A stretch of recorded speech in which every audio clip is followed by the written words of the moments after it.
Est-ce que vous savez ce qui revient toujours, peu importe l'œuvre, peu importe le genre, peu importe le média, c'est la puissance. Quand je parle de puissance, je ne parle pas seulement de celui qui tape le plus fort. La puissance psychologique, physique et même magique font partie d'un spectre qui joue sur les relations entre les personnages. En tant que shonen neketsu, la puissance dans One Piece est indispensable pour arriver à la fin de n'importe quel objectif. Entre fruits du démon, Haki et Armanti, tous ces pouvoirs et capacités sont brouillons à la tête des lecteurs à cause surtout des nombreux personnages et variantes qui existent. Les possibilités pour devenir surpuissant dans One Piece sont vraiment très nombreuses. Mais elles sont aussi plutôt compliquées à comprendre, alors je vais tout vous expliquer dans cette vidéo. Avant de passer à la suite du chapitre, je vous informe que j'ai un Discord en description. On parlera de One Piece, de vos théories, d'un peu tout ce qui est sympa de parler. Voilà, bonne continuation. Petite mention spéciale, grosse force au système de Doriki qui a totalement été oublié depuis leur apparition à Enies Lobby. Utilisé par le CP9, ce système de puissance calcule la force physique de chaque personnage. Le problème, c'est que ce calcul prend seulement la force physique en oubliant les fruits du démon ainsi que le Haki. On va commencer par les bases, les fruits du démon. C'est facilement la partie de One Piece la plus connue. Les fruits du démon sont des fruits légendaires, des fruits donnant à ceux qui les mangent des capacités incroyables. Ce pouvoir n'est évidemment pas sans contrepartie car en échange, les possesseurs ont la capacité de nager et deviennent les ennemis des mers. Ces fruits, quasiment magiques, sont en 3 catégories bien distinctes.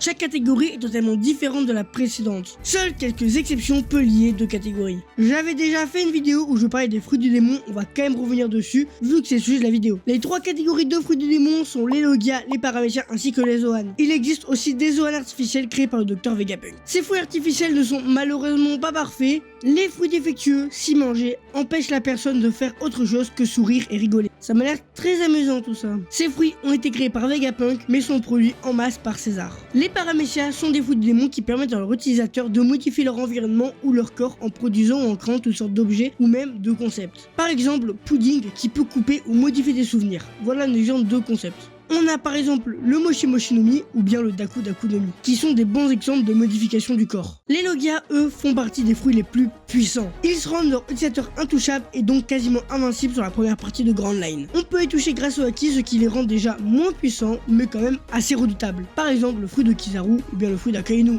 À peu près tous les amiraux ont des Logia, pas mal en fait. On finit donc par les Zoan, des fruits du démon coupés en 3 autres catégories. Peu importe le groupe, les Zoan sont assez simples à comprendre. Peu importe la catégorie, il y a un rapport avec un animal. Ce sont des fruits qui permettent de se transformer en animal ou une créature mythologique. Les Zoan normales, eux, permettent de se transformer seulement en animal basique, léopard, loup, girafe et plein d'autres encore. Les Zoan antiques, eux, c'est seulement des dinosaures ou à la limite des mammouths. Et pour finir, les Zoan mythologiques, qui eux permettent de se transformer en animal ou créature mythologique, comme par exemple un dragon ou même Bouddha. Ce sont les fruits les plus rares d'après Kizaru à Marineford. Certains fruits du démon sont évidemment plus forts que d'autres et même plus rares. Le fruit de barbe blanche est quand même surpuissant par rapport aux fruits de la veste. Le seul inconvénient des fruits du démon à l'heure actuelle dans One Piece, c'est qu'ils sont vulnérables à l'eau. Il y a aussi la chance de tomber sur un fruit totalement claqué au sol. Mais ce qui est sûr, c'est que peu importe le fruit du démon, il vous rendra plus fort. Les fruits du démon ont aussi la capacité de s'éveiller. Selon Kaido, l'éveil d'un fruit du démon se débloque quand l'esprit rattrape la maîtrise du fruit. L'éveil d'un fruit du démon fait passer son utilisateur à un tout autre niveau. De ce qu'on a vu, les Zoan et les Logia sont les plus difficiles à éveiller. Pour les Zoan, lors de leur éveil, on a une sorte de fumée noire ou blanche autour de leur corps. On sait toujours pas ce que c'est et ça a l'air bien mystérieux tout ça, mais on le saura sûrement plus tard dans l'œuvre. Les Haki. Le Haki est un des pouvoirs les plus uniques de One Piece, permettant plein de prouesses formidables comme faire évanouir ses adversaires ou même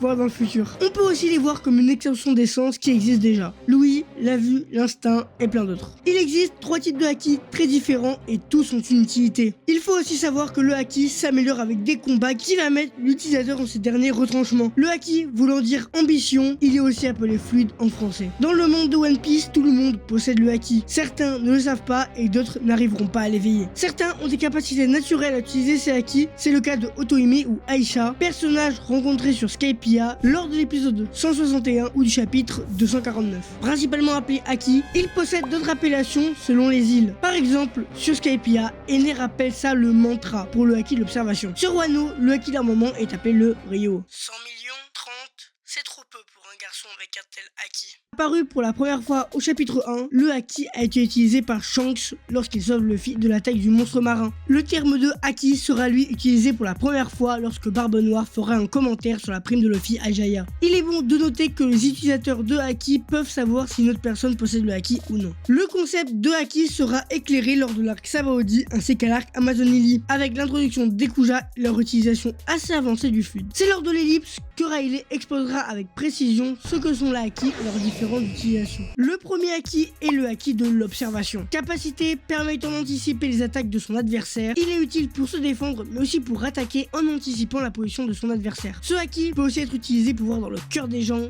et deviner quelles seront leurs prochaines actions. En activant le haki de l'observation autour de soi, on peut voir la présence des personnes visibles ou non. Le haki de l'armement. Ce haki est présenté par Riley comme une armure invisible qui permet à son utilisateur plusieurs choses. Ce haki permet en premier lieu de toucher les Logia. Comme je vous ai dit dans la partie des fruits du démon, les Logia permettent d'être intangibles. Mais ce haki permet de toucher le vrai corps des Logia. Attention, il n'empêche pas aux Logia d'utiliser leur pouvoir, comme avec le grain marin par exemple.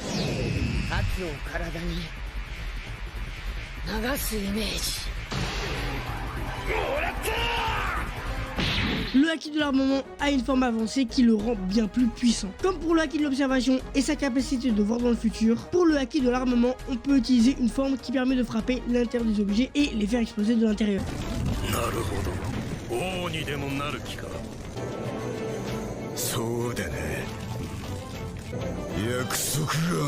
Pour finir, on a le haki des rois, un pouvoir légendaire. Seulement une personne sur 1 million possède ce pouvoir. Il faut une ambition digne des rois pour espérer le maîtriser. Les personnages possédant ce haki sont tous des êtres avec une ambition hors du commun, bien qui ont eu une ambition qui les a poussés à se surpasser jusqu'à arriver au sommet. Le haki des rois permet dans un premier temps de prendre le dessus sur la volonté des autres, ce qui va faire que les adversaires vont s'évanouir. Il ne peut pas vraiment être entraîné, il faut de l'expérience et de la volonté. A noter que si la volonté de l'utilisateur est assez forte, il peut choisir les personnes à affecter par son pouvoir. C'est par exemple ce que va faire Riley à Sabaody. Le haki des rois est capable d'endommager les objets et les structures à proximité de l'utilisateur. Le haki des rois est surtout utile quand il est combiné avec le haki de l'armement. Cette capacité permettra donc à Luffy de tabasser Kaido et passer à travers ses écailles. Le haki nous réserve encore beaucoup de secrets, mais ils nous seront révélés sûrement dans la suite de l'œuvre. En tout cas, j'espère. Les sabres. Dans One Piece, les sabres sont une arme fréquemment utilisée. Du civil non entraîné jusqu'au plus grand combattant de Grand Line, n'importe qui peut utiliser des sabres. Les personnes formées à l'utilisation du sabre sont des épéistes comme Mihawk, Shanks ou bien Zoro qui est sûrement le plus connu. Il y a vraiment énormément de choses à dire sur les sabres, donc je ne rentrerai pas dans les détails, il me faudrait une vidéo entière pour parler seulement des sabres. Je vais quand même vous parler des sabres principaux et comment ils sont rangés. Déjà, on a les sabres assez classiques qui n'ont pas vraiment d'appellation, ce sont juste des sabres qui coupent.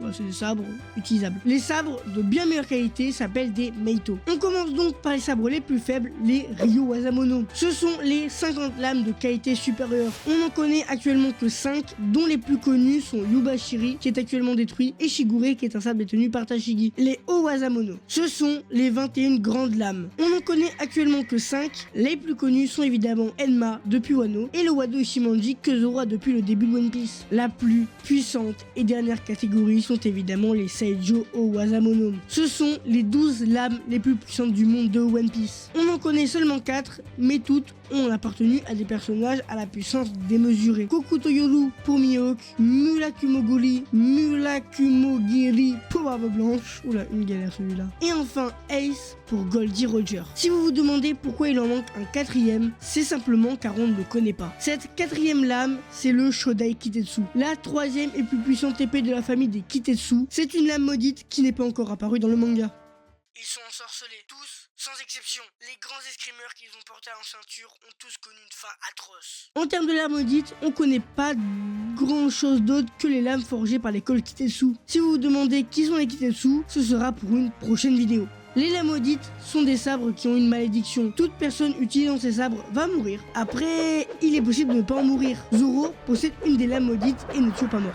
Il y a encore une grosse part de flou autour de ces lames et elles seront à découvrir dans le futur. Bon, les amis, c'est tout pour cette incroyable vidéo sur les bases de One Piece. J'ai adoré l'écrire, sûrement beaucoup moins que la monter, car One Piece c'est un enfer à monter. Sur ce, j'espère que la vidéo vous aura plu.